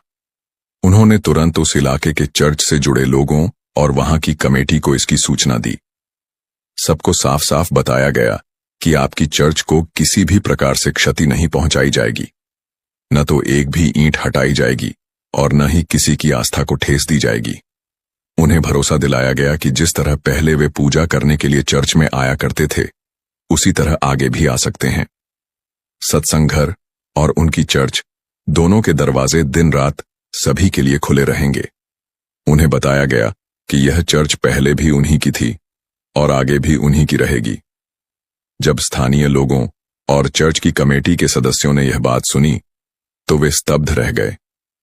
उन्हें अपने कानों पर यकीन नहीं हुआ, क्योंकि उनके मन में पहले से यह धारणा बैठ चुकी थी कि अब जब उनकी जमीन बिक गई है और किसी अन्य धर्म के हाथों में चली गई है तो उनकी चर्च सबसे पहले निशाने पर होगी। उनका मानना था कि नई व्यवस्था के तहत चर्च तो जरूर तोड़ दी जाएगी, जैसा कि आमतौर पर होता है। लेकिन जब उन्हें बताया गया कि ऐसा कुछ नहीं होगा तो उन्होंने खुद सेक्रेटरी साहब से आकर पूछा, क्या वाकई आपके गुरुजी यानी कि बाबा जी ने ऐसा ही फैसला किया है? सेक्रेटरी साहब ने शांत मुस्कान के साथ जवाब दिया, हमारे बाबा जी कभी भी ऐसा कोई निर्णय नहीं लेते जिससे किसी की भावना आहत हो। हमारे सतगुरु की यही पहचान है। वे हर धर्म, हर इंसान की आस्था का सम्मान करते हैं। यह सुनते ही चर्च कमेटी के सदस्य भावुक हो गए। उन्होंने कहा, हम बाबा जी से मिलकर स्वयं उनका धन्यवाद करना चाहते हैं। सेक्रेटरी साहब ने उन्हें बताया कि अगले महीने बाबा जी फिर से यहां आने वाले हैं। उस समय आपकी मुलाकात करवा दी जाएगी। फिर जब तय समय पर बाबा जी वहां आए तो चर्च की कमेटी के सदस्य विशेष रूप से उनसे मिलने पहुंचे। उन्होंने उस करुणा और समर्पण के लिए पूरे आदर और दिल से बाबा जी का आभार प्रकट किया, जिस निर्णय से बाबा जी ने न केवल चर्च को बचाया बल्कि एकता और प्रेम की मिसाल भी कायम की। आज उस इलाके की तस्वीर ही बदल चुकी है। अब वहां के कई अंग्रेज लोग नियमित रूप से न सिर्फ अपने चर्च आते हैं बल्कि सत्संग घर में भी आते हैं। वे बाबा जी की शिक्षाओं को समझने और महसूस करने के लिए उत्साहित रहते हैं। बाबा जी उनके सवालों का जवाब अंग्रेजी में देते हैं और सत्संग भी उसी भाषा में फरमाते हैं ताकि बात सीधे उनके दिल तक पहुंच सके। आज उस स्थान पर बहुत बड़ा सत्संग घर भी है और चर्च भी है। अगर कोई मेरा भाई बहन लंदन में रह रहे हैं तो उन्होंने इस चर्च को सत्संग घर में जरूर देखा होगा। संगत जी, बाबा जी ने आज तक अपनी संगत को यही सिखाया है कि हमें हर धर्म और हर इंसान की सोच की कदर करनी है। किसी दूसरे को दुख देकर हम अपनी खुशी की नींव नहीं रख पाएंगे। गुरु प्यारी साध संगत जी, सभी को प्यार भरी राधा स्वामी जी। साध संगत जी, बाबा जी हर बात पर इतना जोर देने के लिए क्यों कहते हैं? हर सत्संग में, हर वाणी में उनका संदेश हमें बार बार एक ही दिशा में क्यों मोड़ता है? आखिर इसका क्या रहस्य है? वह हमें बार बार क्यों समझाते हैं, भाई सिमरन भजन करो, सिमरन भजन करो? क्यों? हर सत्संग में उनके वचनों का सार यही निकलता है कि हमें सिमरन भजन को अपनी सर्वोच्च प्राथमिकता देनी चाहिए। लेकिन सवाल यह है कि हमें यह सिमरन भजन करना इतना कठिन क्यों लगता है? क्या हमने कभी इस पर गंभीरता से विचार किया है? नहीं, हमने तो बस नामदान ले लिया और यह सोचकर निश्चिंत हो गए कि बस अब हमारा काम पूरा हो गया। लेकिन क्या सच में यही काफी है? आखिर वह कौन सी वजह है जो हमें सिमरन भजन से दूर रखती है? इसका असली कारण क्या है? हमारा मन सिमरन भजन में क्यों नहीं लगता? क्योंकि अगर कभी बैठ भी जाते हैं सिमरन भजन की बैठक में तो हम अपने अंदर दुनिया भर की इच्छाएं लेकर बैठते हैं कि मेरा वह काम बन जाए, मेरा यह काम बन जाए। तो भाई, इसका मतलब तो ये हुआ कि हम मतलबी हैं। हम अपने मतलब के लिए सिमरन पर बैठते हैं, तो इसका मतलब यही हुआ कि हमें अपने सद्गुरु से प्यार नहीं है, हम अपने सद्गुरु को प्रेम नहीं करते। और जब हमारी इच्छाएं पूर्ण नहीं होती तो फिर हमें सिमरन भजन करना कठिन लगता है। इसीलिए भाई, अगर हम अपने मतलब के लिए ऐसा करेंगे तो फिर हम जीवन में कभी भी सिमरन भजन में तरक्की नहीं कर सकते और सचखंड तक नहीं पहुंच सकते। तो भाई, हमें सिमरन भजन रोजाना करना है और अपनी इच्छाएं लेकर नहीं करना है, क्योंकि मन में कोई इच्छा नहीं होनी चाहिए। भाई, सद्गुरु जानी जान है, वह सब जानते हैं कि हमारे लिए क्या अच्छा है और क्या बुरा है। जब हम अपने नियम के पक्के हो जाएंगे, जब हम सिमरन भजन को समय देंगे, और वह भी बिना किसी ख्वाहिशों के, बिना किसी इच्छाओं के, तभी हमारा सिमरन भजन सफल होगा। जब हम सही मार्ग पर चल पाएंगे तो हमारी इच्छाएं तो सद्गुरु अपने आप पूरी कर देंगे। फिर हमें कुछ मांगने की जरूरत नहीं पड़ेगी। जो हमारे लिए अच्छा है वह हमें सद्गुरु अपने आप दे देते हैं। इसीलिए जब हम सिमरन की बैठक में बैठें तो हमें केवल यही सोचना है कि हम शरीर नहीं हैं, हम एक आत्मा हैं। ये शरीर तो एक मिट्टी का पुतला है और हम किराए के मकान में रह रहे हैं। यह मकान एक किराए का मकान है। किसी को 50 साल के लिए मिला है, किसी को 60 साल के लिए और किसी को 70 साल के लिए मिला है। भजन करते समय हमें अपने अंदर बहुत कुछ दिखाई देता है और हमें बहुत से अनुभव भी होते हैं। साध संगत जी, हम आपको एक साखी सुनाते हैं। यह साखी एक सत्संगी जी की है जो बहुत बंदगी वाली थीं। वह रोजाना सिमरन भजन को 4 घंटे का समय देती थीं, जो कि सद्गुरु के बताए समय से दुगुना था। उन माताजी की उम्र 50 साल की थी, जिनको 35 साल की आयु में नामदान मिल चुका था। उन्होंने नामदान लेने के बाद जैसे बताया जाता है वैसे ही किया। वह रोजाना ही सिमरन भजन को समय देती थीं। जिस तरह से बैठने के लिए बोला जाता है उसी तरह से बैठकर परमात्मा की भजन बंदगी करती थीं। उन्होंने सिमरन भजन उसी तरह किया जैसा बताया गया था, और आज देखिए उन पर मालिक की बहुत कृपा है। बहुत सारे सत्संगी भाई बहन उनके पास आते हैं और अपने निजी अनुभव साझा करते हैं। माताजी भी उन्हें इस मार्ग के बारे में बताती हैं कि किस तरह हमें इस परमार्थ के मार्ग पर चलना है और किन किन बातों का ध्यान रखना है। तो ये सभी बातें माताजी अपने अनुभवों में साझा करती हैं। इसलिए साध संगत जी, इस साखी को पूरा सुनना ताकि आपको भी पता चले कि सिमरन भजन में कितनी ताकत है। जैसे हमने बताया कि माताजी को 35 साल की आयु में ही नामदान मिल गया था और उसके बाद उन्होंने अपना रूहानी सफर शुरू कर दिया था।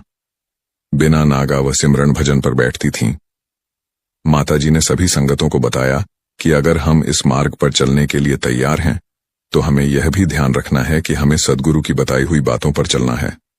जो मार्ग उन्होंने हमें बताया है हमें उस मार्ग पर चलना है, यानी कि बिना नागा सिमरन भजन करना है। कोई भी ऐसा दिन नहीं होना चाहिए कि हम सिमरन भजन को समय न दें और उसकी याद हमारे अंदर न आए। माताजी ने बताया कि हमारे में से ही कुछ ऐसे अभ्यासी हैं जो कभी कभी सिमरन भजन में नागा कर देते हैं, मगर ऐसा नहीं होना चाहिए। चाहे कुछ भी हो जाए, हमें सिमरन भजन को समय देना ही है। जैसे मान लो कि एक गाड़ी तेजी से अपनी मंजिल की तरफ बढ़ रही है और फिर उसका ड्राइवर यह सोचे कि आज मैं रुक जाता हूं और कल चलूंगा। अगर वह ड्राइवर गाड़ी को रोक लेता है और फिर जब वह दोबारा चलता है तो उसे गाड़ी का उतना ही जोर लगता है जितना पहले लगा था, क्योंकि उसने गाड़ी को बीच में रोक दिया था। उसे वापस उसी रफ्तार में आने के लिए समय लगेगा। यह समय कितना होगा, इसके बारे में कुछ कहा नहीं जा सकता। इसलिए हमें बिना नागा किए हुए सिमरन भजन को समय देना है, क्योंकि हम यह नहीं जानते कि रूहानियत में कितनी तरक्की हुई है या फिर हो रही है। हो सकता है कि हम तरक्की की राह पर हों, और अगर अगले दिन सिमरन भजन पर न बैठें तो हम अपना नुकसान कर लें। इसलिए इस बात का हमें खास ध्यान रखना है और हमें सिमरन भजन रोजाना करना है। जिस तरह बताया गया है वैसा ही करना है। जैसे जैसे हम रोजाना सिमरन भजन को समय देने लगेंगे, वैसे वैसे सद्गुरु की कृपा से ध्यान आना शुरू हो जाएगा। जब ध्यान आना शुरू हो जाता है तो फिर पैरों के तल से रूह सिमटकर ऊपर की ओर चढ़ाई करती है। जब पैर के तलवों से सिमटकर रूह ऊपर की ओर चढ़ाई करती है तो हमें हल्कापन महसूस होता है। ऐसा इसलिए होता है क्योंकि हमारा शरीर छूटने लगता है और उस समय हमें आनंद भी आता है। जैसे जैसे रूह पैरों के तलवों से सिमटकर नाभि तक आती है, उसके बाद का जो सफर है वह तो सद्गुरु की कृपा से ही हो जाता है, मगर पैरों के तलवों से ऊपर की ओर उठने में जीव को मुश्किल होती है, क्योंकि इस बारे में हमें कोई जानकारी नहीं होती। लेकिन जो पूर्ण संत सद्गुरु होते हैं, उन्हें नीचे से ऊपर की ओर चढ़ाई करने में समय नहीं लगता। वे बहुत ही शीघ्रता से ऊपर की ओर चढ़ाई कर लेते हैं और बहुत ही शीघ्रता से नीचे की तरफ आ जाते हैं, क्योंकि उनका अभ्यास बना हुआ होता है। वे यहां इस मृत्युलोक में रहते हुए भी उस कुल मालिक से जुड़े हुए होते हैं, मगर हमें वहां तक पहुंचने में समय लगता है क्योंकि हमारा अभ्यास नहीं है। हम अभ्यास नहीं करते, हम मार्ग पर नए होते हैं। इसलिए जब रूह ऊपर की तरफ चढ़ाई करती है तो समय लगता ही है और हमारा शरीर सुन्न होना शुरू हो जाता है। जब ऐसा होने लग जाए तो हमें समझ जाना चाहिए कि सद्गुरु की कृपा होने लगी है। पैरों के तलवों से ऊपर की तरफ उठकर इन आंखों के पीछे तीसरी तल पर आना है। अगर इतना सफर हम सद्गुरु की कृपा से तय कर लेते हैं तो आगे सद्गुरु जी खुद संभाल करते हैं। केवल यही सफर है जो हम मुश्किल से कर पाते हैं। जब हम यहां तक पहुंच जाते हैं, यानी उस तीसरे ताल पर पहुंच जाते हैं, तो फिर इससे आगे सद्गुरु खुद हमारी संभाल करते हैं। इस सफर में सद्गुरु हमारे साथ होते हैं, फिर हमें कोई मुश्किल नहीं आती। सद्गुरु हमारी संभाल करते हैं। इसीलिए तो कहा जाता है कि बिन सद्गुरु नाम ना जपे, क्योंकि रूहानियत का सफर ऐसा है जिसमें सद्गुरु का साथ होना बहुत जरूरी है। बिना सद्गुरु के हम यह सफर तय नहीं कर सकते, क्योंकि हम भटक जाते हैं। जैसा कि अक्सर होता है, कुछ अभ्यासी कहते हैं कि हमें यह मुश्किल आ रही है क्योंकि रास्ते में बहुत मुश्किलें आई हैं, मगर हमारे साथ सद्गुरु हैं। हमारा हाथ सद्गुरु ने पकड़ा हुआ है। सद्गुरु हमें इन मुश्किलों से बाहर निकालकर सीधा पार ब्रह्म ले जाते हैं। अगर हमारा ध्यान भटक जाए तो फिर हम वहीं भटकते रहेंगे, जैसा अक्सर होता भी है। जैसे कुछ अभ्यासी राबिया सिद्धियों में पड़ जाते हैं, उन्हें कुछ शक्तियां मिल जाती हैं और वे हमें अपनी तरफ खींचती हैं, क्योंकि इस मार्ग में बहुत कुछ देखने को मिलता है और बहुत कुछ अनुभव करने को मिलता है, मगर हम अकेले इस सफर को तय नहीं कर सकते। इसलिए सद्गुरु की कृपा का होना बहुत जरूरी है। सद्गुरु की कृपा के बिना हम यह सफर तय नहीं कर सकते। सद्गुरु का अर्थ यह नहीं कि कोई शरीर हमारे साथ होता है। सद्गुरु का अर्थ है वह शब्द, वह नाम जो हमारे साथ होता है, और शब्द ही परमात्मा है। वही हमारी संभाल करता है। इस मार्ग पर कैसे चलना है, कहां जाना है, हमें नहीं पता होता और ना ही हम अकेले इस मार्ग पर चल सकते हैं। इसीलिए यह तो उस परमात्मा की कृपा है जो हमें संत सद्गुरु से मिला देती है, जिन्होंने खुद यह सफर तय किया है जो इस मार्ग के जानकार हैं वही इस मार्ग पर चलने में हमारी मदद कर सकते हैं, हमारी संभाल कर सकते हैं। उनके बिना हम इस सफर पर नहीं चल सकते। जब हम पैरों के तलवों से ऊपर की तरफ चढ़ाई करते हैं तो फिर धीरे धीरे हमारी बात बनने लगती है। जिस दिन बात बन जाती है उस दिन हमें बहुत अनुभव होते हैं, क्योंकि इस मार्ग पर हर एक अभ्यासी के अनुभव अलग अलग होते हैं। जब एक बार हमारी सूरत चढ़ जाती है, हमारी आत्मा आंखों के पीछे तीसरे तल पर आ जाती है, तो फिर हमारा काम बन जाता है और हमारा बार बार जन्म लेना, बार बार मरना, यह खत्म हो जाता है। हम इस 84 के जेल खाने से मुक्त हो जाते हैं, यानी मालिक की कृपा हमारे ऊपर हो जाती है। हम अपने असली घर, निज घर, सचखंड पहुंच जाते हैं, जहां पर न कोई दुख आता है और न ही कोई परेशानियां आती हैं। इसके बाद हम मृत्यु लोक में रहते हुए भी इससे अलग हो जाते हैं, क्योंकि हमारी सूरत उस परमात्मा के साथ हमेशा जुड़ी रहती है। हमें जो सचखंड से धुन आ रही होती है वह सुनाई देने लगती है। फिर बाहर क्या हो रहा है इससे हमें कोई फर्क नहीं पड़ता, क्योंकि हम तो मालिक के रंग में रंगे होते हैं। जो इस मालिक के रंग में रंग जाता है उसे किसी और रंग की जरूरत नहीं पड़ती। हमें उस सत्य का पता चल जाता है कि इस संसार की सच्चाई क्या है, फिर वह इनमें उलझता नहीं है। हम इंसानों का स्वभाव ऐसा है कि इंसान हालात के आगे मजबूर हो जाता है, कभी अपनों के सामने तो कभी परायों के सामने। इस इंसान को मजबूर देखकर कभी कभी वह परमात्मा भी मजबूर हो जाता है, क्योंकि जो कुछ होता है वह हमारे प्रारब्ध के अनुसार ही होता है। हमारे प्रारब्ध कर्मों के अनुसार ही सब कुछ होता है और परमात्मा उन प्रारब्ध कर्मों में हस्तक्षेप नहीं कर सकता। जैसे जब कोई विश्वासघात करता है तो दिल फटता है और आंखें रोती हैं। फिर इस पूरे संसार से ही नहीं, उस मालिक से भी विश्वास उठ जाता है। मालिक के विश्वास में भी दरार पड़ जाती है, मगर हमें कभी भी मालिक के ऊपर से अपने विश्वास को डोलने नहीं देना चाहिए। कभी भी मालिक के ऊपर से अपना विश्वास डगमगाने न दें। मालिक पर पूरा विश्वास और भरोसा रखें, फिर चाहे कितना भी बुरा समय क्यों ना आए, हमें डरना नहीं चाहिए, घबराना नहीं चाहिए। हमें उस परमात्मा पर, अपने सतगुरु पर पूरा विश्वास रखना होगा, क्योंकि अगर हम उस परमात्मा पर, सतगुरु पर सच्चा विश्वास और भरोसा रखेंगे तो हमारी सभी मुश्किलें दूर हो जाएंगी। मालिक हमारी सभी मुश्किलें, सभी परेशानियां दूर कर देंगे। अब हम सभी ने राजा हरिश्चंद्र के बारे में तो सुना ही है। उनकी मिसाल तो हम सभी को पता ही है, हमारे सामने ही है, और बाकी सब मिथ्या है, झूठ है। हर चीज का अंत है, हर चीज का अंत हो जाएगा, कुछ भी नहीं रहेगा। रहेगा तो केवल उस परमात्मा का नाम। केवल वही अनंत है और यह सब जानते हैं। सब कुछ जानने के बाद भी यह इंसान सारी जिंदगी भटकता ही रहता है, दौड़ता ही रहता है। धन दौलत के लिए भटकता रहता है, जमीन जायदाद के लिए भटकता रहता है। धन दौलत, सोना चांदी सब इकट्ठा करने में लगा रहता है और इनके पीछे लगकर अपना सारा जीवन ही बर्बाद कर लेता है, जबकि उसे पता है कि यह सब खत्म हो जाएंगे। यह सब दिखावा है, यह सब मिथ्या है। इतना जानने के बाद भी इस संसार की माया में भटकता रहता है, दिन रात भटकता रहता है। धन दौलत के लिए भाई भाई का दुश्मन हो जाता है। धन दौलत के लिए भाई भाई की जान तक लेने को तैयार हो जाता है। बेटी बाप को नहीं पहचानती, भाई भाई को नहीं पहचानता और बेटा अपने बाप को नहीं पहचानता है। एक दूसरे की जान के दुश्मन बन जाते हैं, केवल इस धन दौलत के लिए, जमीन जायदाद के लिए। जब सब कुछ पता है कि यह सब खत्म हो जाने वाली चीजें हैं, यह सब झूठ है, केवल झूठ, और सच्चा केवल उस परमात्मा का नाम है, तो फिर भी इंसान क्यों नहीं समझता।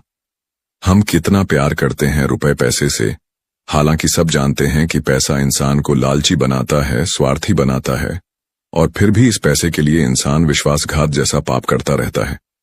इसलिए भाई, अगर प्यार करना है तो उसे मालिक से करो, उसे मालिक के सच्चे नाम से करो, उसे परमात्मा से करो, जो शाश्वत है, पवित्र है और सबसे ऊंचा है।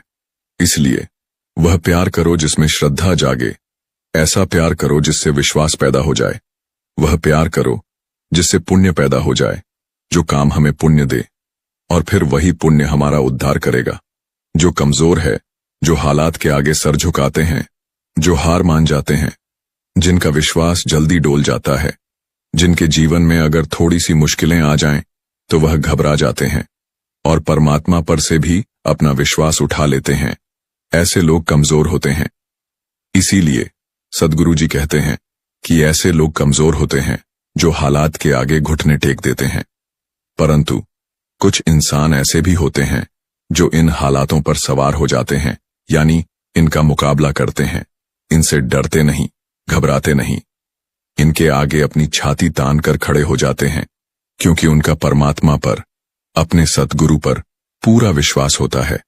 उन्हें यकीन होता है कि हमारे सद्गुरु हमें इन मुश्किलों से जरूर निकाल लेंगे, क्योंकि वे परमात्मा की भक्ति करते हैं, नाम की भक्ति करते हैं और रोजाना करते हैं। वे बहुत ही किस्मत वाले होते हैं, भाग्यशाली होते हैं। ऐसे भाग्यशाली लोगों का हालात कुछ भी नहीं बिगाड़ सकते। वे हालातों के आगे अपनी छाती तान कर खड़े हो जाते हैं और हंस हंस कर उनका मुकाबला करते हैं, क्योंकि हर एक इंसान की जिंदगी में अच्छे बुरे दिन तो आते ही हैं। जिंदगी बसंत बहार नहीं है, क्योंकि यहाँ रोशनी है तो अंधेरा भी है, यहाँ उदय भी है और यहाँ अस्त भी है, यहाँ दुख भी होते हैं और सुख भी। और जो इन सब का सामना करता है तो फिर परमात्मा उसका साथ देते हैं। जो इंसान हालातों को मात देने के लिए कोशिश करता है तो फिर उसे परमात्मा की कृपा मिलती है, लेकिन उसे नहीं जो हालात से भागता है, जो घबरा जाता है, जो डोल जाता है। जो इंसान अपने आप को नहीं पहचानता है, जो अपने आप की खोज नहीं करता, अपने अंतर में जाकर यह नहीं खोजता कि मैं कौन हूं, तो फिर दूसरों को कैसे खोज पाएगा। अपने आप को खोजना यानी अपने अंतर में उतरना और अपने अंतर की आत्मा का दर्शन करना और अपने अंतर में जो प्रकाश है उससे अपने जीवन को प्रकाशित करना। जब अपना जीवन प्रकाशित हो जाए तो फिर दूसरों की खोज आसानी से की जा सकती है। एक तपस्वी था और उसका शिष्य था। वह कई वर्ष तक ध्यान लगाने की कोशिश करता रहा, मगर वह ध्यान की गहराई में नहीं उतर सका, वह ध्यान नहीं लगा सका। फिर थक हार कर वह अपने गुरु यानी उस तपस्वी साधु के पास गया और अपने गुरु से कहा, गुरुदेव, मैं काफी समय से, कई सालों से ध्यान लगाने की कोशिश कर रहा हूं, ध्यान की गहराइयों में उतरने की कोशिश कर रहा हूं, मगर मैं ध्यान नहीं लगा पा रहा हूं, मेरा ध्यान लग ही नहीं रहा है। तब उस तपस्वी साधु ने उससे कहा, तुम ऐसा करो कि इस देश के राजा के पास जाओ, ध्यान कैसे लगाया जाता है इसके बारे में वह तुम्हें शिक्षा देंगे, तुम्हें समझाएंगे। फिर शिष्य बोला, एक राजा? गुरु बोले, हां। फिर वह शिष्य राजा के पास चला गया। जब वह राजा के पास पहुंचा तो वह क्या देखता है कि राजा तो मदिरा और भोग विलास में डूबा हुआ है। राजा के आगे नृत्य चल रहा है। यह देखकर वह शिष्य लौटने लगा। उसे लौटता हुआ देख राजा ने उसे रोका। जब राजा को यह पता चला कि साधु ने उसे भेजा है तो राजा ने कहा, अब जब आप आए हैं तो हमें अतिथि के सत्कार का अवसर भी दीजिए। शिष्य ने जीवन में इतना ऐश्वर्य पहले कभी नहीं देखा था। फिर रात को भोजन के बाद उसे सुंदर कक्ष में और मखमल जैसे गद्दों पर सोने के लिए स्थान दिया गया, मगर ऐसा आरामदायक बिस्तर मिलने के बाद भी वह शिष्य एक पल के लिए भी नहीं सो सका। क्यों? क्योंकि जिस पलंग पर वह लेटा था उसके ऊपर एक नाजुक धागों से बंधी तलवार लटक रही थी। उसे ऐसा लग रहा था कि किसी भी वक्त धागा टूट जाएगा और तलवार सीधे उसके सीने में घुस जाएगी। सुबह हुई। राजा उसके कक्ष में आया और नम्रता से पूछा, महात्मा जी, आपको नींद तो ठीक से आई थी ना? शिष्य बोला, राजन, इस लटकती तलवार ने मुझे पूरी रात सोने नहीं दिया। मैं सोना भी चाहता था, मुझे नींद भी बहुत आ रही थी, मगर मेरा बार बार इस लटकती हुई तलवार की तरफ ध्यान जाता था और मेरी आंख नहीं लगती थी। फिर राजा ने कहा, मुनिवर, ध्यान ऐसे ही किया जाता है, क्योंकि ध्यान करने के लिए केवल चौकड़ी मारकर आंखें बंद कर लेना ही ध्यान नहीं है। ध्यान का अर्थ है सोते जागते, उठते बैठते, खाते पीते, हर पल और हर समय उस परमात्मा का नाम जपना। इसलिए जब हम ध्यान लगाते हैं तब हमें हमारे अंदर की आत्मा के दिव्य दर्शन होते हैं और आत्मा के दिव्य प्रकाश में ही हमें उस ईश्वर के, परमात्मा के दर्शन हो जाते हैं। इसलिए कहा जाता है, पहले खुद को खोजो, खुद को पहचानो, खुद की खोज करो कि मैं कौन हूं। जब हम खुद की खोज कर लेंगे, हमें अपनी पहचान हो जाएगी, तो ही हम ध्यान में प्रवेश कर पाएंगे उस समाधि में पहुंच जाएंगे और अपने अंतर में आत्मा के दिव्य प्रकाश को देख पाएंगे। इसलिए चाहे कितना भी बुरा वक्त क्यों ना आ जाए, अपने सद्गुरु की इन बातों को याद रखना। फिर बुरे वक्त का पता ही नहीं चलेगा कि कब चला गया। हमारे ऊपर से जब सद्गुरु की कृपा हो गई, अपने सद्गुरु पर पूरा विश्वास रखना है, पूरा भरोसा रखना है, डरना नहीं है, घबराना नहीं है, क्योंकि वह सद्गुरु हमारे साथ है। सद्गुरु की कृपा हमेशा हमारे साथ है और सद्गुरु की दया दृष्टि और कृपा दया मेहर पर बनती है।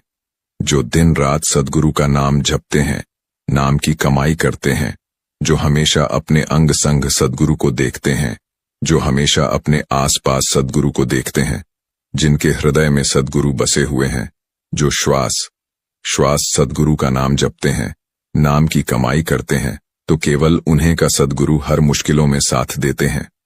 सद्गुरु का हाथ हमेशा उनके सिर पर होता है, तो फिर वह चाहे कितनी भी मुश्किलें क्यों ना आ जाएं, वह घबराते नहीं हैं और ना ही डरते हैं, क्योंकि उनके सभी दुख और मुश्किलें सद्गुरु हर लेते हैं। अगर हम आज के समय में किसी व्यक्ति से यह पूछे कि किस किस को गुस्सा आता है और किस किस को चिंता रहती है और किसको दुख होता है, सोचकर या फिर भविष्य के बारे में सोचकर किस किस को चिंता होती है, तो सभी हाँ कहेंगे। तो भाई क्या कारण है और हम इससे बाहर कैसे निकले, तो क्या तरीका है जिससे हम टेंशन, चिंता, गुस्सा, अकेलेपन को, इन सभी को खत्म कर दें और फिर हम शांति से खुशी से अपना जीवन व्यतीत कर सके। तो इसलिए हमें क्या करना होगा? सबसे पहले तो हमें यह समझना होगा कि हमें चिंता, तनाव, गुस्सा, यह सब होता क्यों है और हम इससे बाहर क्यों नहीं निकल पाते। इसलिए उसका सबसे बड़ा कारण है कि हम परिस्थितियों से जुड़ जाते हैं। हम उससे थोड़े समय के लिए बाहर नहीं निकल पाते, साक्षी होकर खेल को नहीं देख पाते। ऐसे कहते हैं कि साक्षी होकर अपनी जिंदगी परिस्थितियों को देखना।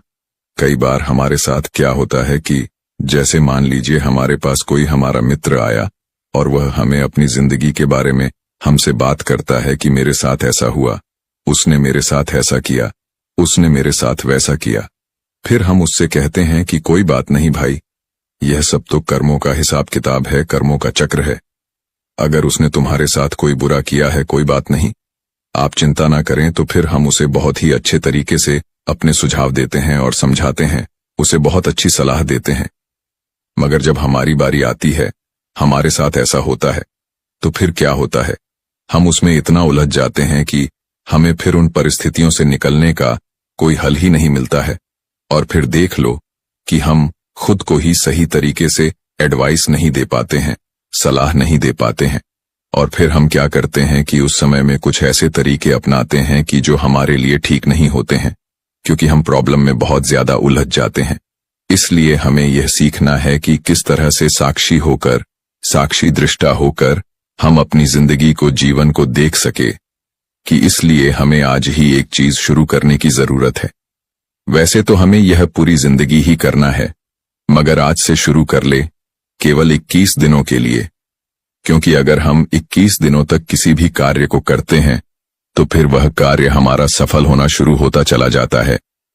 जब हमें किसी कार्य में सफलता मिलनी शुरू हो जाए, तो फिर हम उस कार्य को अपनी जिंदगी का हिस्सा बना लेते हैं कि हमें यह कार्य करना ही है। क्योंकि अगर हमें उससे फायदा हो रहा है, तो फिर वह जिंदगी भर चलेगा। फिर हम उसे करते हैं जैसे हम रोजाना करते हैं। भजन हमारे जीवन का जरूरी हिस्सा है, क्योंकि भजन करने से हमें लाभ होते हैं। हमारे शरीर के लिए भोजन बहुत जरूरी है।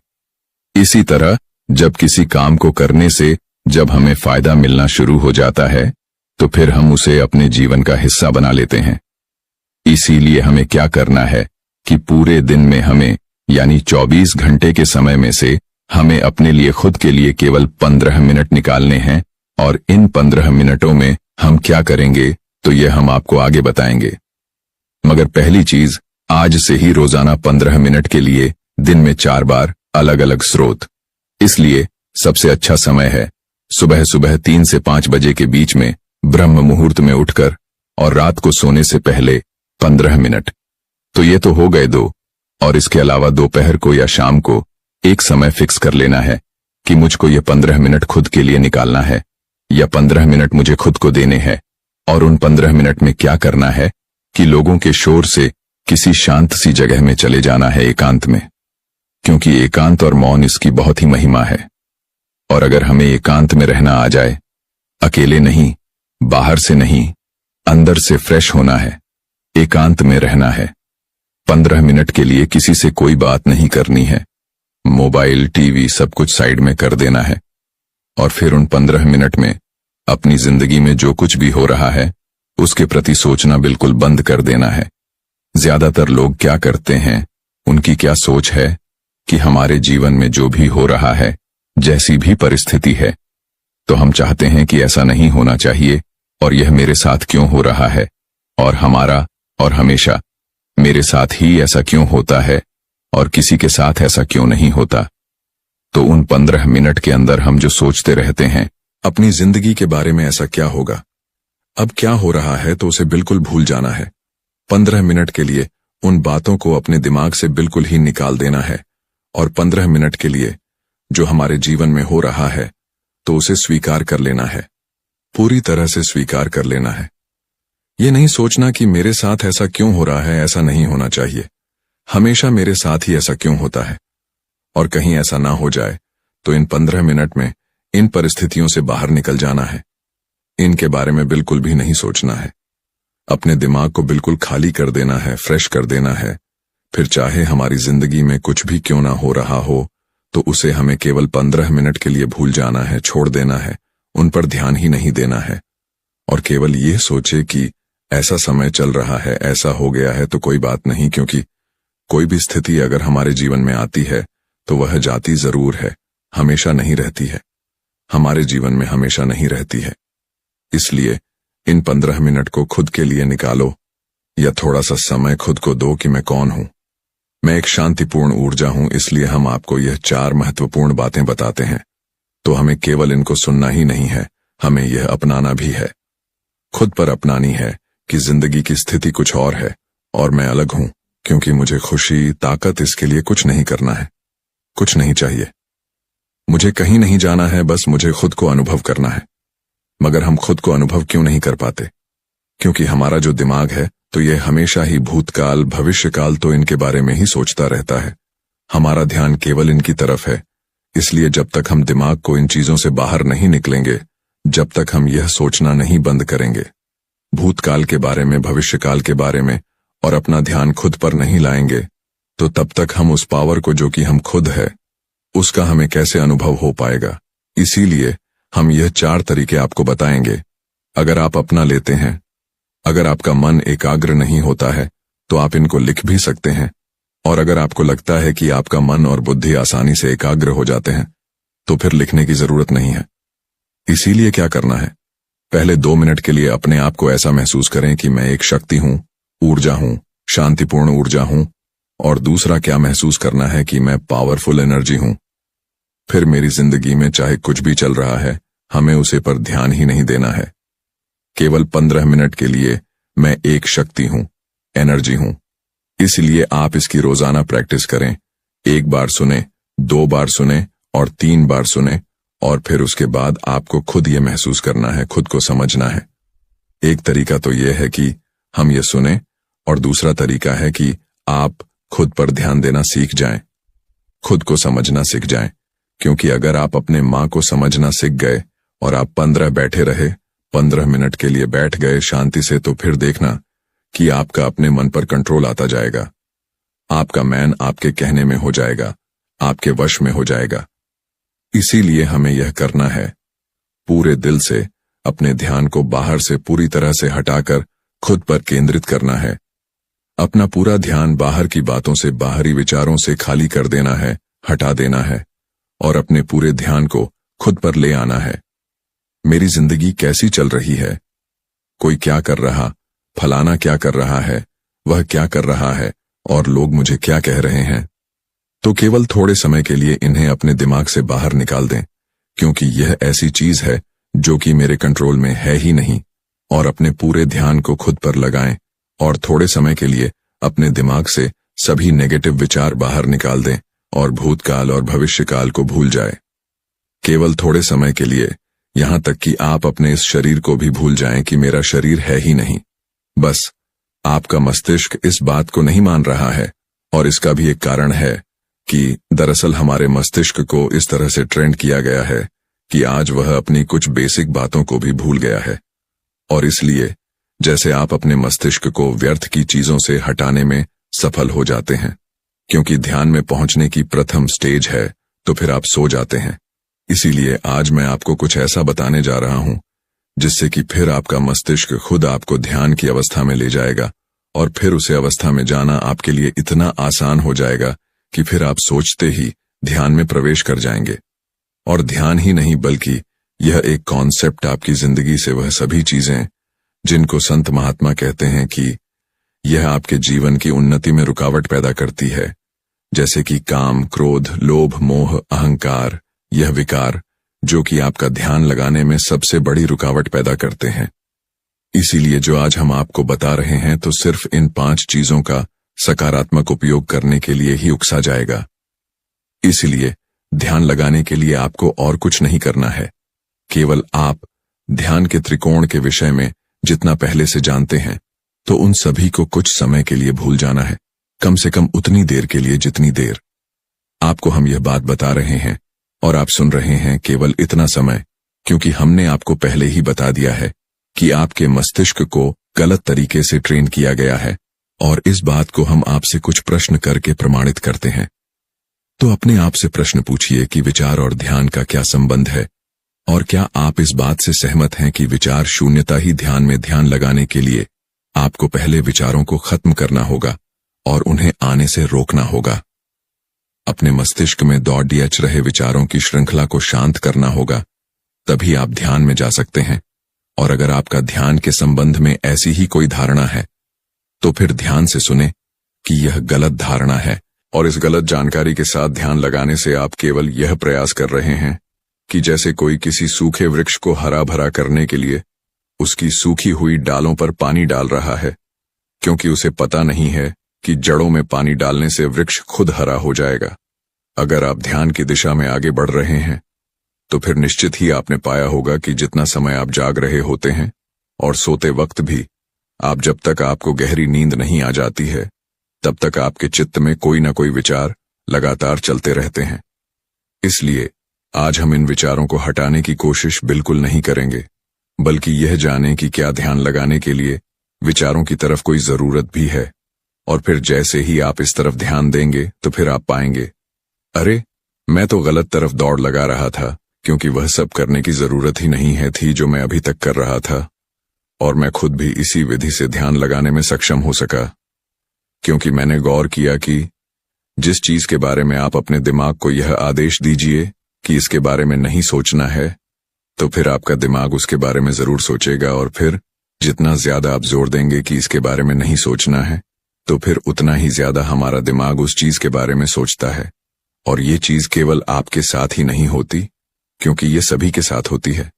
और फिर जब आपको ये पता चलता है कि ये सभी के साथ हो रहा है, तो फिर आपके दिमाग में ये बात बैठ जाती है कि ये सही है कि हम अपने दिमाग को कंट्रोल नहीं कर सकते हैं। इसलिए आज हम आपसे कह रहे हैं कि आज से जब भी आप ध्यान लगाने के लिए बैठते हैं तो फिर उस समय अपने विचारों को ना तो कंट्रोल करना है और ना ही अपने मस्तिष्क में उन्हें आने से रोकना है।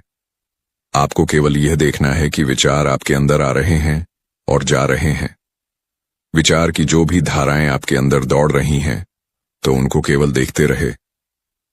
अब ऐसे समझे कि आप कल्पना करें कि जैसे आप एक नदी के किनारे बैठे हुए हैं और आप अपने सामने बहती हुई नदी को देख रहे हैं, या फिर आप खुले आसमान के नीचे बैठे हुए हैं और ऊपर आसमान में पंछियों की जाती हुई कतार को देख रहे हैं।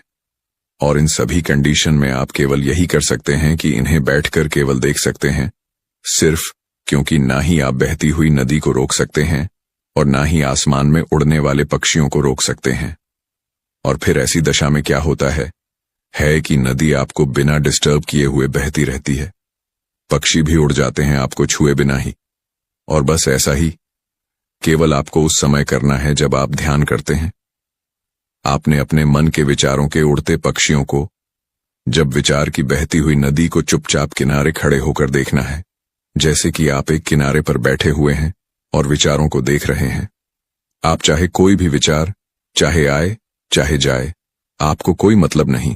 आपको कुछ भी नहीं करना है। ये बिल्कुल भूल जाए कि आप अपने विचारों के बारे में कोई निर्णय ले सकते हैं।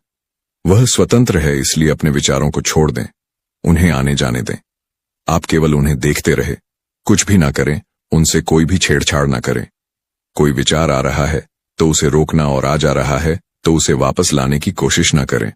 आप केवल एक निरीक्षक बने रहे, और फिर इस प्रकार देखने से कुछ ही देर में आपको यह समझ में आ जाएगा कि विचार कुछ और चीज है और मैं कुछ और चीज हूं, क्योंकि आपको यह एहसास हो जाता है कि जो विचारों को देख रहा है तो वह विचारों से अलग ही कोई होगा, कोई भिन्न नहीं होगा।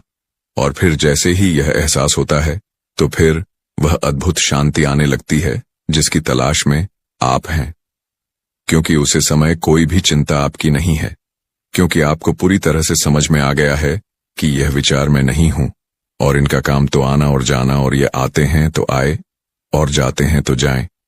और फिर जब यह बात आपको पूरी तरह से समझ में आ जाएगी तो फिर आपका दिमाग उन विचारों से हट जाएगा। अब इस स्थिति में आप विचारों से घिरे तो हो सकते हैं, मगर उन विचारों से प्रभावित नहीं होंगे।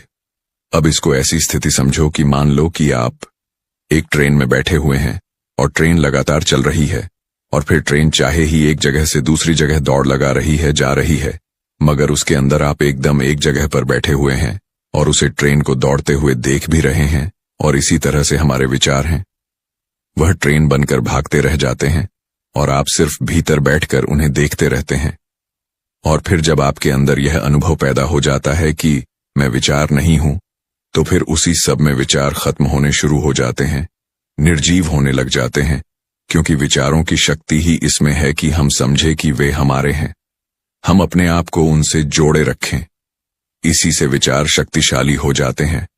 और फिर जब आप अपने आप को विचारों से अलग कर लेते हैं तो फिर विचार खत्म होने शुरू हो जाते हैं। जब आप किसी से विवाद करने पर उतर जाते हैं, उसका कारण सिर्फ यही है कि आप अपनी बात को अपना मानकर उससे ऊपर रखना चाहते हैं, और फिर आप कहते हैं कि यह मेरा विचार। याद रखें, कोई विचार आपका नहीं है, सभी विचार अन्य हैं और भिन्न हैं और आपसे अलग है। आप सिर्फ उनके दास बन जाते हैं, और यहीं से आप भूल कर देते हैं जब आप बार बार उनको अपना मान लेते हैं। इसलिए अब बात करते हैं कि ध्यान करते समय नींद क्यों आ जाती है और इसके लिए आप क्या कर सकते हैं। इसीलिए नींद आने का मतलब है कि आपने अपने शरीर को इतना शांत कर लिया है कि अब वह बाहर की किसी भी चिंता से मुक्त हो गया है और अत्यधिक विश्राम महसूस कर रहा है, और यही है ध्यान की स्थिति। नींद आने में और ध्यान में ज्यादा फर्क नहीं है, केवल इतना ही है कि सोते समय हमें भीतर चल रही अवचेतन स्थितियों का कोई भी पता नहीं चलता, मगर ध्यान में हम अचेत नहीं होते हैं, बल्कि चेतना के साथ खुद को एकाकार कर लेते हैं, यानी कि चेतन के साथ दौड़ने लगते हैं या फिर उसके साथ शांत हो जाते हैं। ध्यान के फायदों से अवगत है, इसीलिए ध्यान करते समय आप उन फायदों को उठा सकें, इसके लिए यह जरूरी है कि आपको नींद न आए।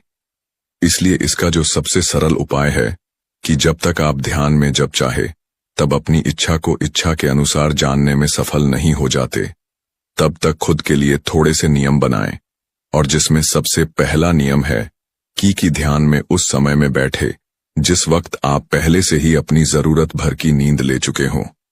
क्योंकि अधिकतर लोग ध्यान करने के लिए रात में सोने के पहले बैठते हैं, और कुछ लोग तो लेट कर ध्यान करते हैं, क्योंकि वास्तविक ध्यान वही है जो आपको किसी नियम में न बांधे कि ऐसे बैठना है, वैसे बैठना है, ऐसे आसन लगाना है जैसे आपके शरीर की स्थिति है। आप ध्यान कर सकते हैं, आपका ध्यान लग जाएगा, मगर उसके लिए हमने आपको बताया है कि विचारों पर ध्यान नहीं देना है, उन्हें आने जाने देना है। आप ध्यान करते रहे। साध संगत जी, ऐसी ही रूहानी साखियां और सत्संग सुनने के लिए चैनल को सब्सक्राइब जरूर करें और कमेंट में राधा स्वामी जरूर लिखें।